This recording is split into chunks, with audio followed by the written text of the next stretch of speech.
Hello everyone, আবারও আপনাদের মাঝে চলে এসেছি পটলের দুর্দান্ত একটা নিরামিষ রেসিপি নিয়ে। আর আজকে যে পটলের রেসিপি আপনাদের সাথে শেয়ার করব, এটা কিন্তু দারুণ টেস্টি হয়। সম্পূর্ণ নিরামিষ এই রেসিপি নিরামিষ দিনে কিন্তু দারুণ জমে যাবে।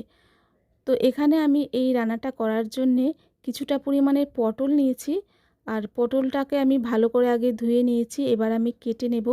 তো দু সাইড থেকে এরকমভাবে কেটে নিচ্ছি আর খোসাটা বাদ দিয়ে দেবো। তবে সব খোসাটা বাদ দেব না, কিছু কিছু খোসা রাখবো আর কিছুটা কেটে নেব। আমি যেরকমভাবে দেখাচ্ছি এরকমভাবে এই পটলগুলো কাটা হবে। দেখুন অল্প অল্প কিন্তু খোসা আছে আর কিছু সব বাকিটা বাদ দিয়ে দিয়েছি। আর উপর থেকে এরকমভাবে আমি চিড়ে চিড়ে দিচ্ছি, যাতে যখন রান্না করবো এর ভিতরে মশলাপাতি ঢোকে। আর মশলাপাতি ঢুকলে পটলটা খেতে ভালোই লাগবে। তো সেই জন্য উপর থেকে এরকমভাবে চিড়ে চিড়ে দিতে হবে। আর এই পটলগুলো কিন্তু খুব একটা বেশি বড় সাইজের না, ছোট সাইজের, কারণ আমি গোটা গোটাই রান্না করব। তো সেই জন্য এগুলো ছোট সাইজের, কিন্তু খুবই কচি পটলগুলো। তো এগুলো কাটা হয়ে গেছে। এবার আমি একটা বাটিতে পোস্ত নিয়ে নিচ্ছি, 2 চামচ মতন এখানে আমি পোস্ত নিয়ে নিলাম। আর সাথে দিয়ে দিচ্ছি কাজু বাদাম, গোটা কাজু বাদাম আমি 6টা মতন দিয়ে দিলাম। আর জল দিয়ে এটাকে আমি ভিজিয়ে রাখছি। যদি আপনাদের কাছে পোস্ত না থাকে আপনারা সাদা তেল দিয়েও করতে পারেন রান্নাটা। তো কড়াতে এবার চলে এলাম আর কিছুটা সর্ষের তেল দিয়েছি। আর তেলটা যখন গরম হয়ে গেছে পটলগুলো দিয়ে দিলাম ভাজার জন্যে। আর সাথে দিয়ে দিচ্ছি নুন আর হলুদ গুঁড়ো। এই নুন আর হলুদ দিয়ে পটলটাকে মিশিয়ে নিয়ে আমার ঢাকা দিয়ে এটাকে ভেজে নেব, যাতে পটলটাও ভালো করে সেদ্ধ হয়ে যায় আর ভাজাও খুব ভালোভাবে হয়ে যায়। তো আমি ঢাকা দিয়ে রাখছি। আর এই ফাঁকে একটা মশলা করে নিচ্ছি রান্নার জন্যে। তো মিক্সিং জারে 1 ইঞ্চি আদা, কাঁচা লঙ্কা 3টে আর জিরে নিলাম। এবার অল্প একটু জল দিয়ে একটা মিহি পেস্ট বানিয়ে নেব। আর এদিকে আমি চলে এসেছি, দেখুন পটলটা কিন্তু আমাদের এক সাইড ভাজা হয়ে গেছে আর উল্টো সাইড একটু ভাজা বাকি আছে। তো আমি নেড়েচেড়ে একটু উল্টে পাল্টে নিচ্ছি যে সাইডটা ভাজা হয়নি।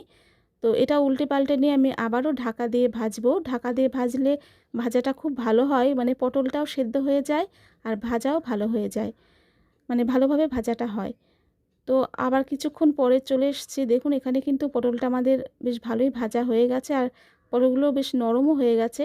এরকম এরকম করে ভাজলে যখন আমরা রান্না করব খুব কম টাইমের মধ্যেই কিন্তু আমাদের রান্নাটা হয়ে যাবে, কারণ বেশিরভাগ সেদ্ধ কিন্তু ভাজার সময় হয়ে গেল।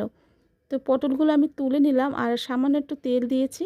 এবার তেলের উপরে আমি দিয়ে দিলাম কালো জিরে ফোড়ন, একটা শুকনো লঙ্কা আর গোটা গরম মশলা, লবঙ্গ, এলাচ, দারচিনি, এগুলো দিয়ে একটু নাড়াচাড়া করে নিচ্ছি। একটা মিষ্টি সুগন্ধ বেরোলে এবার আমি এতে দিয়ে দিলাম যে বেটে নিয়েছিলাম আদা, কাঁচা লঙ্কা, জিরে, সেই মশলাটা আমি দিয়ে দিলাম। আর মশলা থেকে একটু কাঁচা গন্ধ যখন চলে যাবে তারপর আমরা মানে গুঁড়ো মশলাগুলো একে একে দিয়ে দেব। তো এখানে আমি ধনে গুঁড়ো, হলুদ গুঁড়ো, অল্প করে লঙ্কার গুঁড়ো আর নুন দিয়ে দিচ্ছি। আর মিক্সি ধোয়া জলটাও দিয়ে দিলাম। দিয়ে এবার এই মশলাটাকে তেল ছাড়া পর্যন্ত খুব ভালো করে কষিয়ে নেব। এখানে আমি লঙ্কার গুঁড়োটা কমই দিয়েছি, কারণ আমাদের ঘরেই লঙ্কাটা গুঁড়ো করা। তো অল্প দিলেই অনেকটা ঝাল হয়ে যায়, তো সেই জন্য আমি অল্প করেই লঙ্কার গুঁড়োটা দিই। তো দেখুন এখানে কিন্তু মশলাটা কষতে কষতে খুব সুন্দর একটা কালার চলে এসছে আর তেলটাও ভালোভাবে ছেড়ে চলে এসছে, ছেড়ে দিয়েছে তেলটা। এবার আমি এতে দিয়ে দিচ্ছি পোস্ত আর কাজু বাদাম বাটাটা, সবটাই দিয়ে দিলাম আর সাথে একটু বাটি ধোয়া জলটাও দিয়ে দিলাম।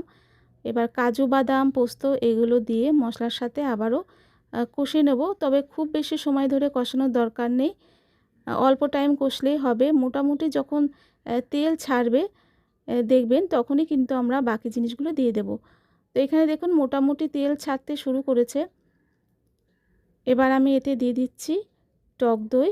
তো এখানে আমার 3 চামচ মতন নর্মাল টেম্পারেচারে রাখা টক দই নিলাম, ফেটিয়ে নিয়েছি। আর টক দইটি কিন্তু দেওয়ার পর গ্যাসের ফ্লেমটা লো করে রাখবে, না হলে কিন্তু ফেটে যাবে। তো টক দইটা দিয়ে ভালো করে মিশিয়ে নিতে হবে এই মশলার সাথে। আর এবার আমি এই টক দইটা আমি ঢাকা দিয়ে রাখছি এই মশলাটা যাতে তাড়াতাড়ি তেলটা ছেড়ে যায়।